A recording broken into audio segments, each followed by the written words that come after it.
दोस्तों 77वें गणतंत्र दिवस की आपको ढेर सारी शुभकामनाएं। और हमारे साथ हमारे वरिष्ठ पत्रकार राहुल यादव जी जुड़ चुके हैं और इनसे बात करेंगे शंकराचार्य जी को लेकर। जो ओपी राजभर ने जो बयान दिया है उस पर इनकी क्या प्रतिक्रिया है, क्या सोचते हैं उस पर ये बात। देखिए, सबसे पहले मैं अपने दर्शकों को ओपी राजभर जी जो सुभाषपा चीफ हैं, कैबिनेट मंत्री भी हैं, उन्होंने जो बयान दिया है, मैं चाहूंगा कि सबसे पहले हमारे दर्शक उस बयान के क्लिप को सुने। आपकी स्क्रीन पर आप क्लिप सुन सकते हैं। विरोध नहीं है। देखिए, कानून का राज है ना, संविधान से देश चल रहा है। कानून को अपने हाथ में आप लेना चाहते हैं तो प्रशासन है, अनुमति ले लीजिए। एक तरफ आरोप जनता लगा रही कि वीआईपी कल्चर खत्म होना चाहिए, आप उसी कल्चर को मांग रहे हो तो सिस्टम में मांग लो ना। अपने मन बिना परमिशन का कहीं घुस जाओ, कोई बात हो जाए तो जिम्मेदारी किसकी होगी? सरकार की होगी। तब तो उंगली उठ जाएगी कि सरकार जो है सुरक्षा नहीं दे पाई, ये नहीं कर पाई। तो अनुमति लेके जाना चाहिए। अभी जो हमने ओपी राजभर की क्लिप सुनी उसमें वो खास तौर पर वीआईपी कल्चर की बात कर रहे हैं कि एक तरफ तो पूरी दुनिया चिल्लाती है, पूरे भारत के लोग चिल्लाते हैं कि भाई वीआईपी कल्चर को खत्म किया जाए। हर मंदिर में, हर धार्मिक जगह पर जो ये वीआईपी कल्चर बना हुआ है, इसको खत्म करने की तरफ सरकार काम कर रही है। और इसी की एवज में शंकराचार्य जी को विशेष स्नान करने से रोका गया। तो यहां पर एक सबसे बड़ा सवाल यह खड़ा होता है कि जब वीआईपी कल्चर कुंभ में जारी था, हम जानते हैं कि कुंभ में वीआईपी, वीवीआईपी दो तरीके के कल्चर चला दिए गए। पहले वीआईपी हुआ करता था, लेकिन कुंभ के दौरान VVIP, very very important person, ये एक और सिनेरियो जोड़ दिया गया। और इसके बाद वहां पर 18 रास्ते सिर्फ वीआईपीज के जाने के लिए बने थे, जिसमें वो अकेले चलकर जाते थे। और दूसरी तरफ जनता कुचली जा रही थी, भगदड़ मच रही थी, त्रासदी मची हुई थी, इतनी ज्यादा भीड़ थी। लेकिन बावजूद इसके उस कुचलती हुई जनता के लिए वो वीआईपी वाला रास्ता नहीं खुला था। ये हम सब जानते हैं। उस टाइम बहुत ज्यादा रिपोर्टिंग हुई थी। अगर सरकार की मंशा होती वीआईपी कल्चर को खत्म करने की तो कुंभ सबसे अच्छा समय था। मैं कहता हूं अगर कुंभ में वीआईपी और वीवीआईपी कल्चर खत्म कर दिया गया होता तो आज ये मुद्दा फिर से सामने नहीं आता। और दूसरी तरफ ओपी राजभर जी कह रहे हैं कि वो वीआईपी कल्चर के थ्रू वहां पर स्नान लेने गए थे, तो उन्हें कैसी वीआईपी सुविधाएं सरकार दे रही थी? एक्चुअली वीआईपी सुविधाएं तो सरकार ही देती है, लेकिन सरकार तो उन्हें रोकने का काम कर रही थी, उनके सेवकों को घसीटने का काम कर रही थी, चुटिया पकड़ के घसीट रही थी। हम सबने वो क्लिप्स देखी है। तो यहां पर यह कहना कि वीआईपी कल्चर को खत्म करने के लिए स्नान को रोका गया था, मुझे नहीं लगता कि इसमें कुछ भी सच्चाई है। बिल्कुल बिल्कुल बिल्कुल। अभी मैं दर्शकों को सुनाना चाहूंगा जो आगे की क्लिप है, जो आगे का बयान है ओपी राजभर का, वो सुनने के बाद तो जाहिर तौर पर जो भी शंकराचार्य की तरफ, अभी मुक्तेश्वरानंद जी की तरफ जो अपनी सहानुभूति रखते हैं, उनको तो जरूर ये बयान सुनकर बड़ा गुस्सा आएगा, बड़ी तकलीफ भी होगी। मैं चाहूंगा एक बार आप ये बयान जरूर सुने। हाँ, लोग आस्था के साथ स्नान करने आ रहे हैं तो आप जो है वहाँ जो है बाधा बन रहे हैं।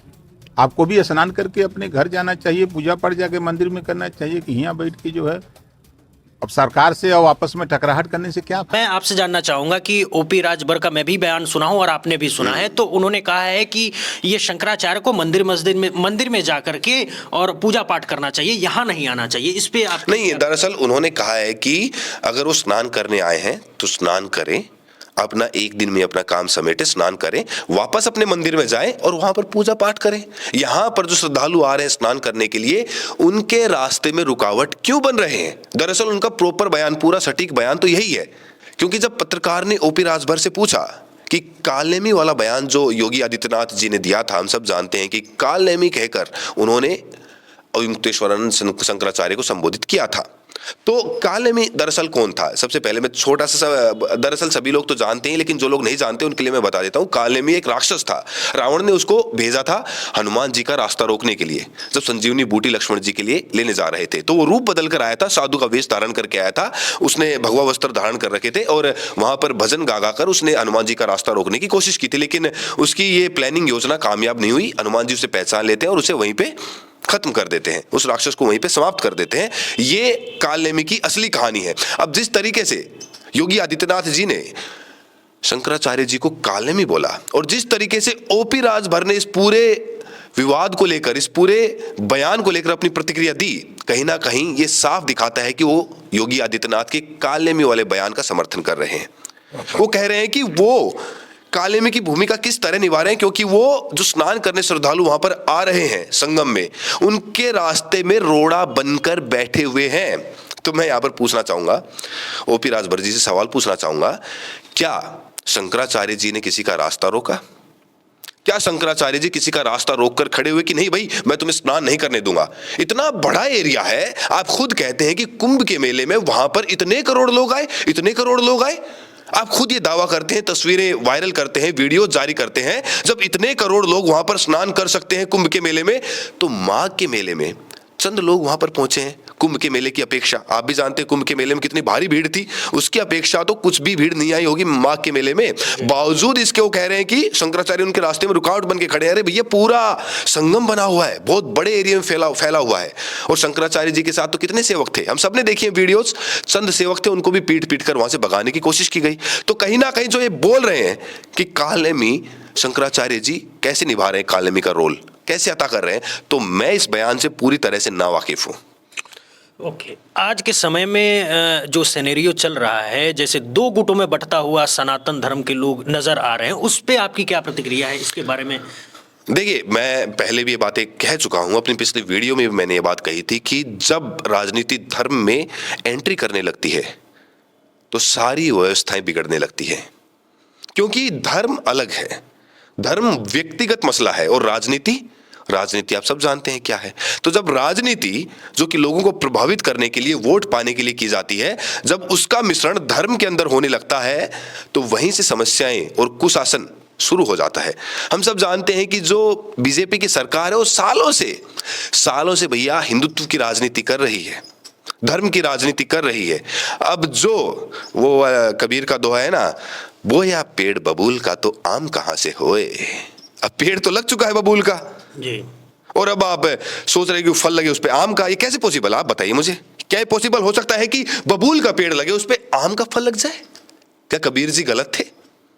लेकिन नहीं, राजनीति जब तक धर्म में मिलती रहेगी तब तक ये कुव्यवस्थाएं हमें देखने को मिलती रहेंगी। इसीलिए मैं चाहता हूं कि इस हिंदुत्व की राजनीति को छोड़कर मुद्दों पर बात हो, रोजगार पर बात हो, स्किल्स पर बात हो, शिक्षा पर बात हो, स्वास्थ्य पर बात हो, लेकिन इन पे कोई भी अंधभक्त बात नहीं करेगा। वो बात करेंगे किस पर? मंदिर पर, मस्जिद पर। लेकिन आज देखिए क्या सिनेरियो है, शंकराचार्य जी के ऊपर हमला किया जाता है, और हमला करने वाले कौन है? कोई मुस्लिम नहीं है, कोई कट्टरपंथी नहीं है। कौन है? भगवा झंडा लहराते हुए लोग हैं, जो अपने आप को सनातनी कहकर दावा ठोकते हैं। वो भगवा झंडा लहराते हैं और शंकराचार्य जी के शिविर पर रात में हमला कर देते हैं, हथियारों के साथ। लाठियां थी, डंडे थे, और फिर वहां पर स्लोगन क्या लेते हैं, नारा क्या लगाते हैं? आई लव बुलडोजर बाबा। और फिर ओपी राजभर जी संविधान की बात करते हैं।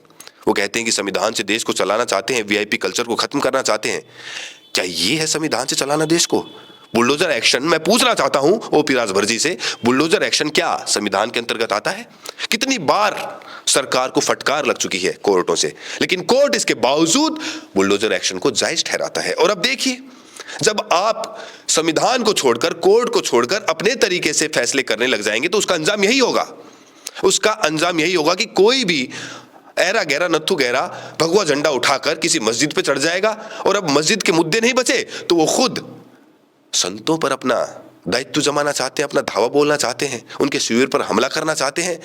वो संत जो खुद भगवा रंग के वस्त्र धारण कर रखे हैं, वो शंकराचार्य जो प्रमुख पीठाधीशों में से, भारत में 4 शंकराचार्य होते हैं, उनमें से प्रमुख पीठों के पीठाधीश हैं अविमुक्तेश्वर शंकराचार्य है, और हर मुद्दे पर अपनी बात मुखरता से रखते हैं। कुंभ में जो उन्होंने सवाल पूछे वो जायज सवाल थे। कितनी मौतें हुई, क्यों इतनी कुव्यवस्थाएं थी, क्यों व्यवस्था ठीक नहीं थी, इतना बड़ा बजट होने के बावजूद लोगों को इतनी परेशानियां क्यों झेलनी पड़ी, जब उन्हें पता था इतने करोड़ लोग आने वाले हैं, तो फिर योगी आदित्यनाथ की सरकार ने, प्रशासन ने व्यवस्थाएं क्यों नहीं की? ये सवाल उन्होंने उठाए थे। और मुझे पर्सनली लगता है कि यहां पर कोई वीआईपी कल्चर को खत्म करने के लिए जद्दोजहद नहीं हो रही है दोस्तों। कहीं ना कहीं वो जो सवाल उस समय पूछे गए थे, क्योंकि दावे लग रहे थे कुंभ के मेले में कि लाशों को गायब किया जा रहा है, कई लोगों को उनके परिजनों की डेड बॉडीज तक नहीं मिली थी, और वहां पर शंकराचार्य जी ने सवाल उठाया था, और उन्हीं सवालों की एवज में आज उनके ऊपर कठोर से कठोर कार्रवाई करने की कोशिश की जा रही है। लगातार उनके ऊपर बयान आ रहे हैं, अभी मैं आपको ओपी राजभर का एक और क्लिप दिखाना चाहता हूं जिसमें वो मुख्यमंत्री पद के दावेदार को लेकर क्या कह रहे हैं, जरा सुनिए। काल नेमी बताया योगी जी ने, उनका बिना नाम लिए उनको बताया इन जैसे लोगों को काल नेमी का है। और वहीं जो है आपके डिप्टी सीएम केशव मौर्य जी कह रहे हैं कि ससम्मान उन्हें स्नान करना चाहिए और विवाद खत्म करना चाहिए। सरकार में दो जिम्मेदार लोग हैं और विरोधाभासी है बयान। नहीं देखिए, सरकार की मंशा है, मुख्यमंत्री जी के जो कहने का तात्पर्य है कि हनुमान जी तो लक्ष्मण जी का जान बचाने के लिए न जा रहे थे, संजीवनी बूटी लाने जा रहे थे तो कालनेमी आया था ना, तो उसमें हनुमान जी तो अच्छा काम करने के लिए, लक्ष्मण जी का जान बचाने के लिए जा रहे थे संजीवनी लाने, बीच में रोड़ा पड़ा। तो यहाँ लोग आस्था के साथ स्नान करने आ रहे हैं, तो आप जो है वहाँ जो है बाधा बन रहे हैं। आपको भी स्नान करके अपने घर जाना चाहिए, पूजा पाठ जाके मंदिर में करना चाहिए कि यहाँ बैठ के जो है अब सरकार से और आपस में टकराहट करने से क्या फायदा है। आप आए हो, आस्था है आपकी, तो आप स्नान करो, एक दिन नहीं, जब तक चले तब तक चलो, रोज वही नहान करो, कोई रोक रहा है। शंकराचार्य जी ने कह दिया है कि योगी जी औरंगजेब है, जबकि केशव मौर्य जैसा आदमी को मुख्यमंत्री होना चाहिए। अब देखिए, सबके अलग अलग सोच है, सबके अलग अलग विचार है, और जो काम योगी आदित्यनाथ जी के राज्य में जो अमन चैन है, इसी प्रदेश में सपा बसपा कांग्रेस की सरकारों में दंगे होते थे, कर्फ्यू लगते थे। योगी जी के राज्य में एक भी दंगा नहीं हुआ, न कहीं कर्फ्यू लगा। आज हम लोग सुल्तानपुर में हैं, पूरे 75 जिले का है, अगर कोई भी छोटी छिटपुट घटनाएं अगर हो भी रही हैं तो तुरंत पुलिस सक्रिय है, 24 घंटे 48 घंटे के अंदर उसको सलाखों के पीछे पहुंचा दे रहे हैं। आरोप लगा रहे हैं लोग कि फर्जी हो रहा है, तो हम भी तो घूम रहे हैं, आप भी घूम रहे हैं, आपके साथ क्यों नहीं होता? जो गलत है, गलत के साथ कानून अपना काम करेगा, उसको गलत की सजा। तो अभी जो हमारी ऑडियंस ने क्लिप देखी है उस पर आपकी क्या राय है? देखिए, उनसे सवाल पूछा गया था कि क्या योगी आदित्यनाथ को मुख्यमंत्री होना चाहिए, नहीं होना चाहिए, या फिर केशव प्रसाद मौर्य, जिस तरीके से शंकराचार्य जी ने कहा कि केशव प्रसाद मौर्य को मुख्यमंत्री होना चाहिए, उस पर ओपी राजभर जी की राय मांगी गई थी। लेकिन ओपी राजभर जी कह रहे हैं कि योगी आदित्यनाथ की सरकार में जो दंगे हैं वो कम हो गए हैं, गुंडागर्दी बिल्कुल खत्म हो गई है, रेप केस बिल्कुल जीरो हो गए। तो मैं एक के बाद एक ऐसी तमाम, अभी हाल ही की घटना आपको मैं बता देता हूँ, नोएडा की घटना है, आप सबको याद होगा क्या वहां पर कुव्यवस्था थी। एक सड़क बिल्कुल खत्म हो रही थी और एक नौजवान अपनी गाड़ी वहां पर कुदा देता है, और उस गड्ढे में भ्रष्टाचार का एक जीता जागता उदाहरण था। वो एक आईटी इंजीनियर रात को अपनी जॉब से लौटते वक्त उस तालाब में डूबने से मौत के हवाले चला जाता है। 2 घंटे तक इंतजार भी किया और उसके आसपास लोग खड़े हुए थे, प्रशासन खड़ा हुआ था, लेकिन पानी ठंडा था, सर्दी में कौन उतरेगा। ये है योगी आदित्यनाथ प्रशासन। ये एक छोटा सा नमूना है, इससे पहले आप उठाकर देख लीजिए रेप की घटनाएं, पाल परिवार के साथ क्या हुआ था, उसके बाद कौशाम्बी का पाल परिवार, उसके बाद उस बच्ची के पिता को ही मुजरिम बनाकर जेल में डाल दिया गया। और ऐसी तमाम घटनाएं, प्रयागराज में जब चंद्रशेखर आजाद की रैली हुई थी, जब वो करचना में गए थे और कौशाम्बी जाने का प्लान कर रहे थे पाल परिवार से मिलने का, तो वहां पर दर्जनों सैकड़ों युवकों को गिरफ्तार किया गया, एनएसए की धाराएं लगाई गई, उनको जेल में डाला, आज तक मुकदमा झेल रहे, उनका परिवार उन परिस्थितियों को झेला जिसकी आप और हम कल्पना भी नहीं। जी, मैंने तो ग्राउंड रिपोर्टिंग की है, मैंने तो उन परिवारों से मैं मिला हूं, जाके मैंने देखा है, जो बच्चे उस समय अपने घरों में नहीं थे, उनके ऊपर एनएसए की धाराएं लगाई गई हैं। हालांकि चंद्रशेखर आजाद अपनी तरफ से वकीलों की फौज तैयार की, उन्होंने उनकी न्याय की लड़ाई आगे बढ़ाई, लेकिन कितने लोग रिहा हो पाएंगे। और ठीक है, एक जमानत पे बाहर आना दूसरी बात होती है, और एक मुकदमे को बिल्कुल खत्म करना, मुकदमा तो तभी खत्म होगा जब सरकार बदलेगी, आप जानते हैं। वैसे तारीख चलती रहेंगी, अभी जमानत पे बाहर है, लेकिन कब तक बाहर है आप और हम भी नहीं जानते। तो ऐसी सजात ये मुख्यमंत्री है जी। अगर आरोपी कोई ठाकुर है, कोई ब्राह्मण है, कोई ऊंची जाति का है, उसके खिलाफ तो कोई कार्रवाई नहीं होगी। लेकिन गलती से अगर कोई मुसलमान है तो तुरंत उस पर बुलडोजर चला दिया, उसके घर पर बुलडोजर चला दिया जाएगा, चाहे उसकी गलती हो ना हो। दोष तो बाद में साबित होगा, कोर्ट तो बाद में फैसला करेगा, पहला फैसला तो योगी आदित्यनाथ जी का बुलडोजर एक्शन करेगा।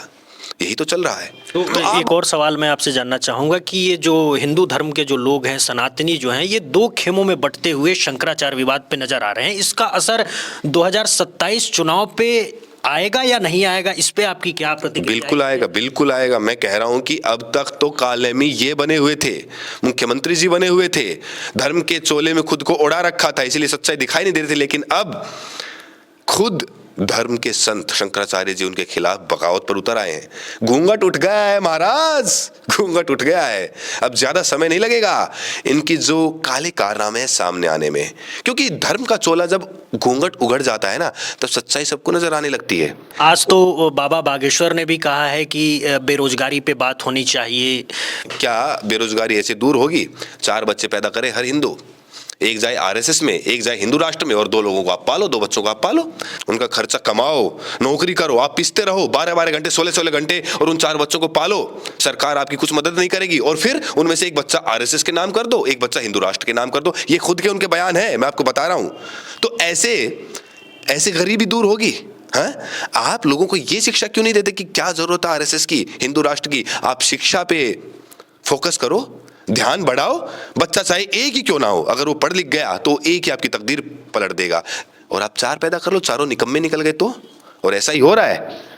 अच्छा, भारत की शिक्षा व्यवस्था को लेकर आपकी क्या राय है, उस पे आप कुछ बताइए। देखिए, शिक्षा व्यवस्था ऐसी, अभी हमने देखा पीछे उत्तर प्रदेश में कितने ही स्कूलों पे ताले लगा दिए गए, बोले कि स्टूडेंट नहीं आ रहे, विद्यार्थी नहीं आ रहे हैं, तो स्कूलों पे ताला जड़ दो, इससे सरकार पे खर्चे का दबाव बढ़ रहा है। अब मैं आपसे पूछना चाहता हूँ, अगर किसी दुकान में कोई ग्राहक सामान खरीदने के लिए नहीं आता, तो आप उस दुकान को ताला जड़ देंगे, या फिर आप कोशिश करेंगे कि नहीं, मैं कुछ ऐसी चीजें लेकर आऊं ताकि ग्राहक मेरी दुकान पर आए? आप यही कोशिश करेंगे ना।